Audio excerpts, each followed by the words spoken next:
On your whiteboard, please tell me what is the name of the gentleman who is the first to sail around the tip of Africa. This will open European trade to your Indian Ocean Basin trade to Europeans. Good. Come on, come on, come on.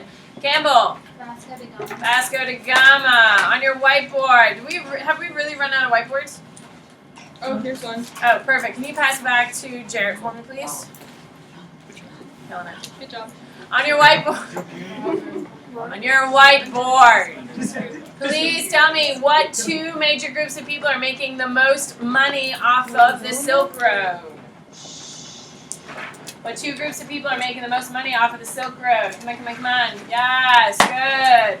What do we got, Sylvia? Muslims and Italians. Muslims and Italians. On your whiteboard, please tell me what is going to allow Europeans to reach the new world. What new piece of technology is going to allow them to reach there much faster? Jared, what are you doing? I'm trying to save you. Yeah, I don't have a marker. Oh my God, then get up here. There's one right here. Yeah, there's one right there. We got plenty of this. I have plenty of that. Works now. Oh my God. What is it? What is it, Abby? Square sails. Square sails. This isn't working.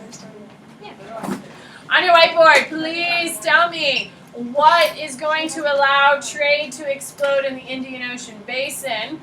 Smaller ships are going to get this, which makes them easier to navigate, especially because of how crowded it's getting, and much more effective. What is it? What is it, Ripke? Chinese rudder. Chinese rudder. On your whiteboard, please tell me what is two reasons why Europeans as a whole are able to now invest money on exploration. What two major things are occurring that allow Europeans to really advance their exploration strengths? Good, good. Come on, come on, come on. Dow. Taxes and military. Tax revenue and military. On your whiteboard, please tell me. Please tell me what is the name of the gentleman who's going to send Zhang He around the world. He's also going to write an encyclopedia of cultural identity. Olivia. Yongle. On your whiteboard, how many trips does Zhang He go on? Good. Thompson. 4. On your whiteboard, Yongle and Hongwu are from what empire? No. No. No. It's your terracotta soldiers. That's like period 2. Oh, we got it now. Good. What is it, Megan? Ming. The Ming Empire is going to really push Chinese culture, Chinese identity, in order to remove what influence from China. The Ming Dynasty is really going to push Chinese influence, Chinese culture, in order to eradicate the influence of what, Zach? The Mongols. In China, the Mongolian Empire is called what? Good, good. Riley? Juan. On your whiteboard, please tell me, what is the name of the European leader who opens the first navigation school in Portugal? In his school, which you don't really need to know, but for my honors kids they did, he brought map makers, builders, ship creators, and explorers together in order to advance technology incredibly quickly. Lauren? Prince Henry. On your whiteboard, please tell me who is going to be one of the leading missionaries. He's a Roman Catholic. He's going to convert about 500,000 people. Good. Good. Getting a little lazy over there, Campbell. I see you. Good. What is it? Jared? There you go. On your whiteboard, please tell me who hates Portugal more than anything? That they will willingly sabotage them to their own demise here later on. What do we got? Gabby? Spain. Spain. On your whiteboard, please tell me what is the two major trading companies. Give me their abbreviations and the countries that they go with. Give me the abbreviations. You should have 4 things on your board. Good. Will, VOC, which is England, VOC, which is Dutch. There you go. On your whiteboard, please tell me, what is it called when the Spanish kick all the Muslims out of Spain? It's a big deal. It takes about 900 years to complete, so kind of a big deal. What do we got? T. Which is terrible handwriting, by the way. Sorry. Wait. T. Thank you. I mean, at least had faith that you could at least verbalize this. T. On your whiteboard, please tell me. The 100 Years' War is between what two countries? All right, Olivia, you're going.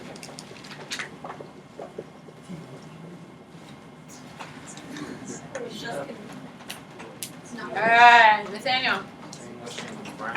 Yeah. What is that shirt for? Spanish owner decided to throw stupid shirt in the entire club. The problem is, McCray would love that shirt. He loves soccer. Yeah, I Yeah, thought it's it like is. Where on here did it at least tell you the club? It doesn't tell you. Nowhere, not Oh, on I the see it back. on the back. It just says She this. said that they messed up. Like, it was supposed to say Spanish on the side, but like, it took France, so. Well, It's kind of cute. Yeah. I will never wear this shirt Doesn't it say again. holy Donate. guacamole? Donate to the cause. I'm just kidding. All right, one more. We need a couple more. Please tell me what navigation tool is going to allow for more accurate travels, which is going to be necessary for traveling across the Atlantic. Abby. Astrolabe. All right. Who? Oh. No, I'll come back to that. Okay. So, who is really good? Who is really good? All right, Ripkey. For some reason, I have faith in you. Just kidding, sweetie. You do good by me. You do very good by me. I'm Here we go. I covered all of Mind this. is Yes? blown. Covered this well. I jumped, didn't I? You just over Yeah. here. Ah. Alright, I knew I Over jumped. there, and then you come Okay, back over did I here. do 100 Years' War? Yes. Did I do end of feudalism? Yeah. Not back over here. you like started. I'm asking Ripkey. You were like right here. Alright, I'm coming. I want to do this. I'm doing this. Here we go. I can do what I want. 7 days. There's a lot of you in here. Alright, here we go. Pressure. So, what's going to happen is we're going to have the end of feudalism. The first thing that's going to start knocking out the end of feudalism is going to be the Little Ice Age. The Little Ice Age is going to be 300 years of cooler temperatures. Now, this is going to happen in Europe only. Around the world, it's going to have an effect everywhere, but in Europe, it's going to have a more catastrophic effect. The reason why in Europe's is further north than a lot of other places. When you talk about China, like if you turn around and look back, you don't have to, but if you turn around and look back at my map up there, you're going to see that China is much lower than Europe in geography and stuff like that. So your northern parts of the world, Germany, Austria, Germany is the breadbasket of Europe, by the way. Okay, so if they're suffering, everyone's suffering, and a lot of Germans are going to die during this time because there's not a lot of food. Without a lot of food, a lot of people are going to starve to death, a lot of people are going to die. Things are not readily available, which is making things a lot harder. So, over 300 years, the Earth's going to cool down by about 25 to 30 degrees, which is going to make the growing season smaller, which means less crops can go, which means less harvest, which means less food, which means people are going to die. Because they're starving to death, and women aren't going to be able to give that much birth because they're not going to be strong enough to do it. It's not a good situation. Okay? When the Little Ice Age hits, feudalism is happening, but if you're starving to death, you're not able to get enough food, are you going to be happy with your government? No. So people are already upset, people are already not happy, people are already frustrated. Then a thing called the bubonic plague comes around. So, Little Ice Age happens, people are dying, people are starving to death, times are really, really, really hard in Europe. Then a thing called the bubonic plague starts showing up in Europe. Bubonic plague starts in China, works its way across Asia via Silk Road and is traveling on ships and makes its way to Europe. Now, Europe at this part, China's going to lose a lot of people. But it's going to be catastrophic to Europe because Europe is already incredibly weakened by the Little Ice Age. There's not a lot of food. A lot of weak genes are being passed by because this is generation after generation after generation of poor eating. So when it shows up to Europe, we've had a lot of people die in the little ice age. We're going to have whatever is lasting, which is not that many, are going to be about 1/3 of those populations are going to be wiped off by the bubonic plague. Okay? If you're going to die, you don't want to die from the bubonic plague. It comes across in 3 different ways. It's called the Black Death because you get these huge boils all over your skin that explode, by the way. Kind of cool. Yeah, they do. They explode on the day you die. They explode. That's weird. So it takes, if you get it by like coming in contact with another person who has it, like they cough on you and then like. That's how a lot of diseases work. Can I move forward here? Thank you. Okay, so if someone who has Black Death coughs on you, it takes about a week to kill you. Okay, during that next day you're gonna have like a really bad fever. It's gonna be hard to move. Then you're gonna have a rash. And then some of those rashes are going to form into these huge boils. A boil means it's like a giant like pimple. It doesn't have a head to it. It's just a massive mound on your skin. Oh. And then why it's called the Black Death is because it literally kills all of the skin and all the tissue inside, so it dies, so it's black. And on the day you die, typically, they burst, and then your whole skin is infected, and then you die like a really painful death. Like, Wait, it's really don't people still get boils? Yes, Black Death is still around. No, I mean boils. Oh, yeah, boils are not Black Death. Oh, okay. Yeah, because my mom has had that. I thought you were going to say something that Wait, no, she doesn't have Black Death, it looks like a boil. Okay. Yeah, if you go to really rural parts of Asia, there is the Black Death. Now, we don't have a cure for it, but because you're an American, okay, and they don't want your American butt to come back to America and infect all of us with the Black Death, you can be treated and it won't spread. Oh, I was just Yeah, you're not going to die from it. Yeah, but how'd they get it out of Europe? It dies off.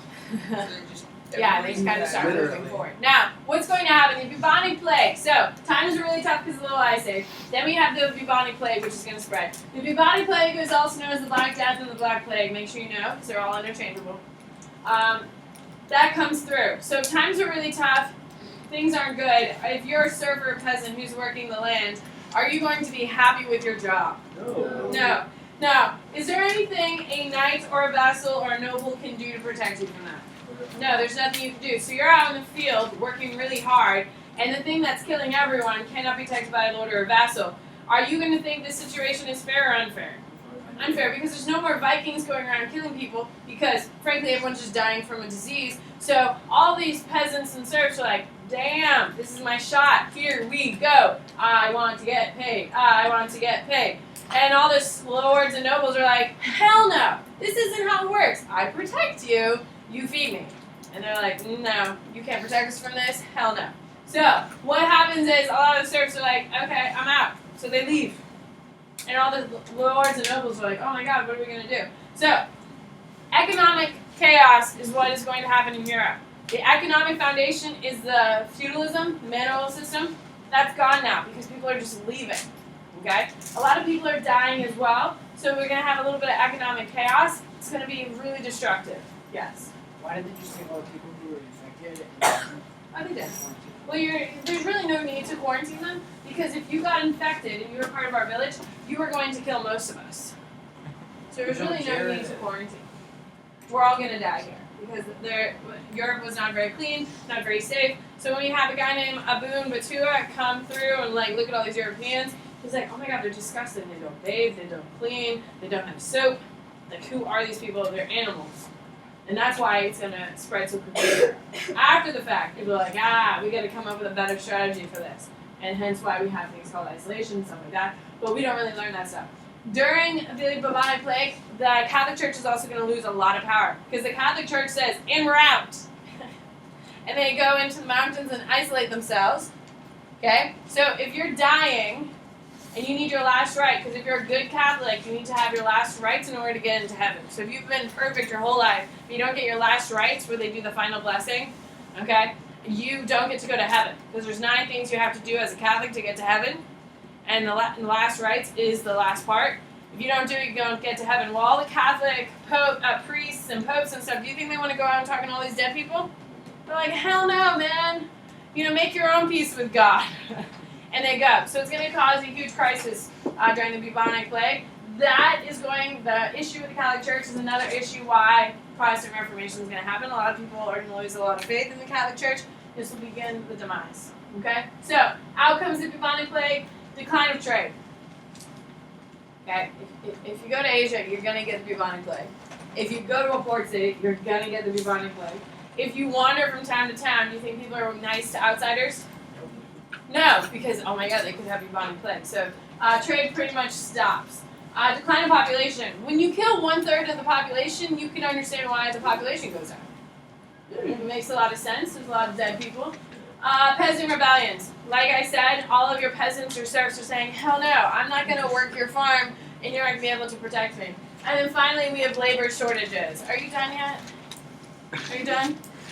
Okay, as long as we're clear on that. And then you have labor shortages. There's not enough people farming. Okay, so if you're a serf and you say peace to your lord and noble and walk off, okay, are you going to go to another village and want to start farming, or are you going to start this whole new career path?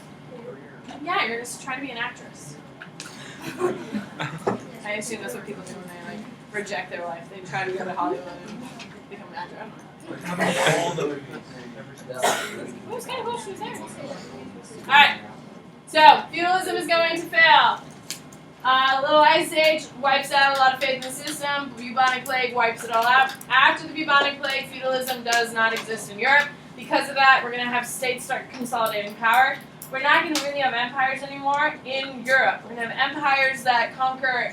Spain conquers a bunch of New World territories, Asian territories, African territories, but they're not going to be in Europe anymore. They're going to start creating states, which is why we have England, France, Germany, all these other major states are going to be formed immediately after the bubonic plague. Okay? Alright. Muslim empires. Okay? Muslim empires are, because of the wealth of the Silk Road, remember the Italians and Muslims are only trading with each other, they began to have a huge push for inventions and start spreading wealth. They are going to bring cotton to West Africa. They're going to make a ton of money off of that. And they're also going to use that and then gold. So they're getting gold and cotton out of West Africa. Gunpowder. It's invented by the Chinese, but the Muslims are going to get their hands on it real quick. Because they have so much money, they bribe a ton of people to get the secret of gunpowder. Gunpowder is going to transform period 4. New world discoveries and gunpowder are the two biggest things that are happening in 4. Think of where the world would be if we didn't have gunpowder. It'd be peaceful. What do you mean? People existed before. We'd be peaceful people. No, we were killing people before, but we'd just be killing Just less not as much, effectively. exactly. So there you It's go. a more efficient chopping people's heads off. It is very effective. So, gunpowder is invented by the Chinese, will be smuggled out of China to make Islam more powerful. Now, with everything going on, the Mongols are going to fall in every single region. I'm going to get to Russia here in a second. The Mongols have already fallen where? In China. Yeah. China, the Yuan dynasty has fallen to the Ming. So what's going to happen is that the Muslims are going to try to push out the Persian Ikhanites, or the Mongols. They're going to try to push them out. Okay? Well, the Persian Ikhanites are actually pretty smart. They know that Catholics don't like Muslims. Muslims don't like Catholics. Okay? So we have the Crusades, for God's sakes, here.